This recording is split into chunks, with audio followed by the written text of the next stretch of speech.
आज आपण अगदी सुंदर बोटनेक डिझाईन बघणार आहोत। तुम्हाला जर अशी सेम डिझाईन बनवायची असेल तर तुम्ही अगदी स्टेप बाय स्टेप मी दाखवल्याप्रमाणे बनवा, तुम्हाला कोणताही प्रॉब्लेम येणार नाही। तुम्ही अगदी नवीन जरी शिकत असाल तरी सुद्धा तुम्ही हा व्हिडिओ बघून अगदी सहज ही डिझाईन बनवू शकता। एवढ्या सोप्या पद्धतीने आणि महत्त्वाच्या टिप्स सहित तुम्हाला मी ही डिझाईन दाखवणार आहे। ही डिझाईन बनवण्यासाठी इथे मी मापे कोणती घेतलेली आहेत ते तुम्हाला दाखवते। इथे मी शोल्डर 5.7 इंच घेतलेला आहे, तेवढंच मुंडा खोलीचं माप टाकलेलं आहे। साईज 32 इंच आहे, त्याच्यामध्ये 1 इंच लूजिंग घेतलं आणि 33 इंचाचा चौथा भाग प्लस 1.5 इंच शिलाई मार्जिन घेतलेला आहे। खाली कमर घेर आहे 28 इंच, 28चा चौथा भाग काढला प्लस 2.5 इंच शिलाई मार्जिन, 1 इंच टक साठी आणि 1.5 इंच शिलाई मार्जिन असं 2.5 इंच शिलाई मार्जिन घेतलेलं आहे। नॉर्मली आपण ब्लाउजच्या उंचीमध्ये 1 इंच शिलाई मार्जिन ॲड करत असतो, इथे मी 1.5 इंच शिलाई मार्जिन घेतलेला आहे, अर्धा इंच मार्जिन एक्स्ट्रा घेतलेला आहे। डिझाईन बनवण्यासाठी आपल्याला जे मार्जिन लागणार आहे तर ते मार्जिन इथे मी अर्धा इंचाने वाढवून घेतलेलं आहे। तुम्हाला समजण्यासाठी खाली मी अर्धा इंचावरती लाईन आखून घेतलेली आहे। खालचं जे आहे ते आपलं अर्धा इंच एक्स्ट्रा मार्जिन आहे। आता शोल्डर पट्टीचं माप मी 3.25 इंचावरती टाकलेलं आहे। इथूनच खाली वरील गळ्याची उंची इथे मी 3.5 इंच घेतलेली आहे आणि बॉक्स तयार करून घेतला। त्याचबरोबर इथे मी बोटनेकचा शेप सुद्धा देऊन घेतलेला आहे। आता बरोबर या शेपच्या खाली आपल्याला 2.5 इंचावरती मार्किंग करायचं आहे। 2.5 इंचावरती मार्किंग करून इथे मी सरळ लाईन ड्रॉ केली। आता इथून खाली आपल्याला 4 इंचावरती मार्किंग करायचं आहे आणि बॉक्स तयार करून घ्यायचा आहे।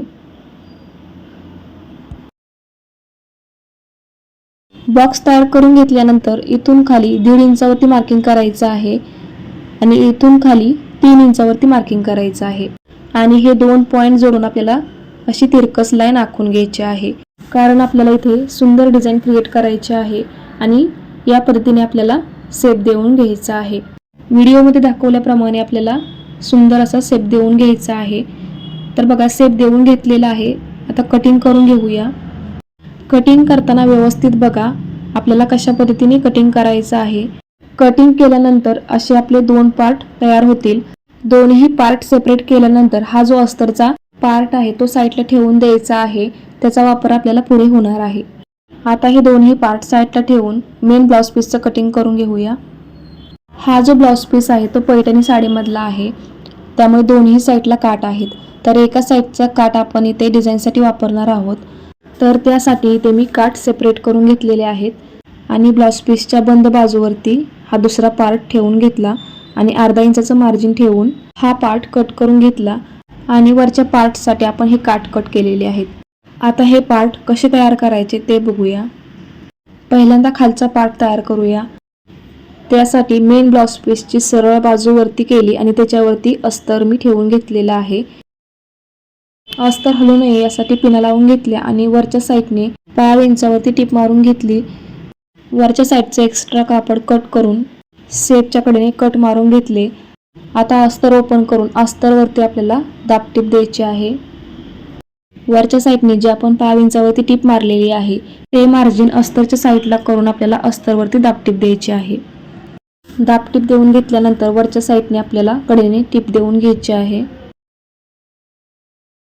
वरच्या साईडचा गळा आपण तयार करून घेतला। आता राहिलेला अस्तर जोडून घेऊया।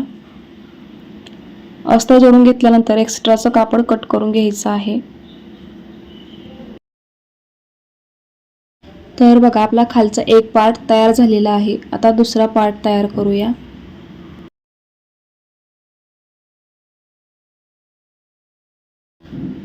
आपल्याला हे दोन्ही काठ जोडायचे आहेत। काठ जोडण्यासाठी सरळ काठावरती दुसरा काठ सरळ ठेवला आणि उलट्या साईडने 5 इंचावरती टिप मारून घेतली।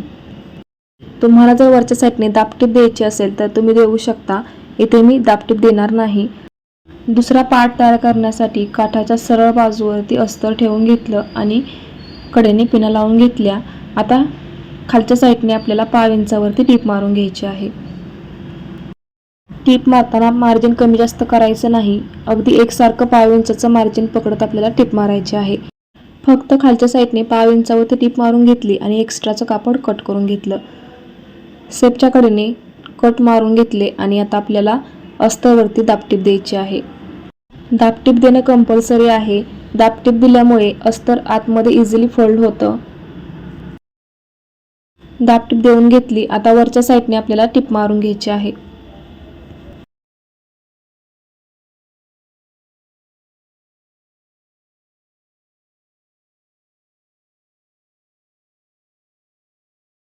वरच्या साईडने टीप मारून घेतली. आता अस्तर जोडून घेऊया.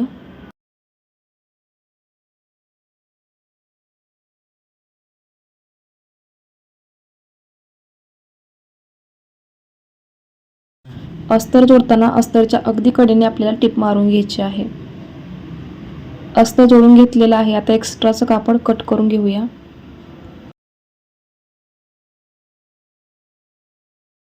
आता वरचा गळा तयार करून घेऊया. गळ्याला फिनिशिंग येण्यासाठी आपल्याला इथे गळ्याला पट्टी लावायची आहे. ही पट्टी आपल्याला तिरकस कपड्यात कट करायची आहे. 1.5 इंचाची पट्टी इथे मी कट केलेली आहे आणि पट्टी फोल्ड करून 1/2 इंचावरती टीप मारून घेते.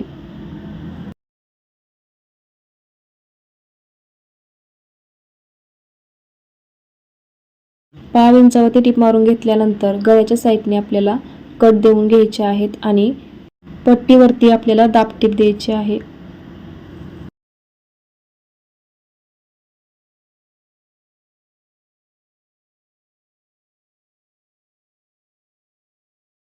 दाब टीप दिल्यामुळे पट्टी अगदी इझिली आतमध्ये फोल्ड होते आणि आतमध्ये पट्टी फोल्ड करून आपल्याला वरच्या साईडने टीप देऊन घ्यायची आहे.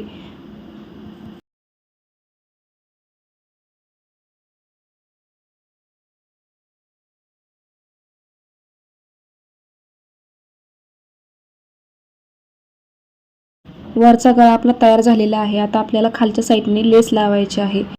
लेस लावण्यासाठी इथे मी सिंगल फूटचा वापर करणार आहे. असा सिंगल फूट आपल्याला इथे वापरायचा आहे. तर हे बघा, सिंगल दाब मशीनला लावून घेतला. आता ही मण्यांची लेस आपल्याला खालच्या साईडने लावायची आहे. लेस लावताना 1 ते 1.5 इंचाचा अंतर सोडायचं आहे, जेणेकरून आपल्याला ब्लाउज फिटिंग करताना कोणताही प्रॉब्लेम येणार नाही. तुम्ही तुमच्या आवडीनुसार कोणतीही लेस इथे वापरू शकता. फक्त लेस लावताना व्यवस्थित काळजीपूर्वक लावायची आहे, जेणेकरून आपली फिनिशिंग व्यवस्थित येईल. लेस लावताना सुरुवातीला आणि शेवटी टीप लॉक करायला विसरायचं नाही.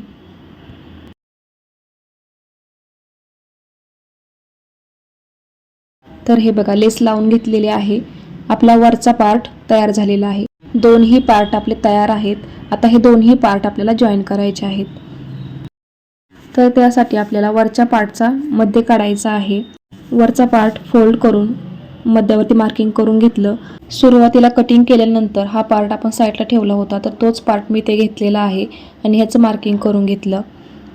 बरोबर ह्या मार्किंगवरतीच आपल्याला खालचा पार्ट जॉईन करायचा आहे. कटिंग करताना उंचीमध्ये आपण अर्धा इंच मार्जिन एक्स्ट्रा घेतलं होतं. त्यातलं 1/2 इंच मार्जिन आपलं वरच्या पार्टमध्ये कव्हर झालेलं आहे आणि आता राहिलेलं 1/2 इंच मार्जिन आपल्याला हे पार्ट जोडण्यासाठी वापरायचं आहे. बरोबर 1/2 इंचावरतीच आपल्याला हे पार्ट जोडायचे आहेत. पार्ट जॉईन करताना जर तुम्ही मार्जिन जास्त वापरलं तर उंचीमध्ये फरक पडू शकतो. तर त्यासाठी अगदी 1/2 इंचावरतीच आपल्याला हे पार्ट जोडायचे आहेत. टीप मारताना जर तुम्हाला मार्जिन जास्त लागत असेल तर कटिंग करतानाच तुम्ही जास्त मार्जिन घ्या, म्हणजे तुम्हाला पुढे काही अडचण येणार नाही. तर बघा, बरोबर 1/2 इंचावरती मी दोन्ही पार्ट जोडून घेतलेले आहेत. आता हे दोन्ही पार्ट जोडल्यानंतर आपल्याला दोन्ही साईडचे टक्स टाकून घ्यायचे आहेत. तर हे बघा, दोन्ही साईडचे मी टक्स टाकून घेतलेले आहेत. आता खालच्या साईडने आपल्याला कमरपट्टी लावायची आहे. कमरपट्टी लावण्यासाठी इथे मी 1.5 इंचाची पट्टी कट केलेली आहे आणि एका साईडने पट्टी 1/2 इंच फोल्ड करून टीप मारून घेतलेली आहे. सरळ बाजूवरती पट्टी उलटी ठेवून घेतली आणि 1/2 इंचावरती टीप मारून घेतलेली आहे. पट्टी ओपन करून दाब टीप देऊन घेतली आणि आता पट्टी आतल्या साईडला फोल्ड करून आपल्याला कच्ची टीप देऊन घ्यायची आहे.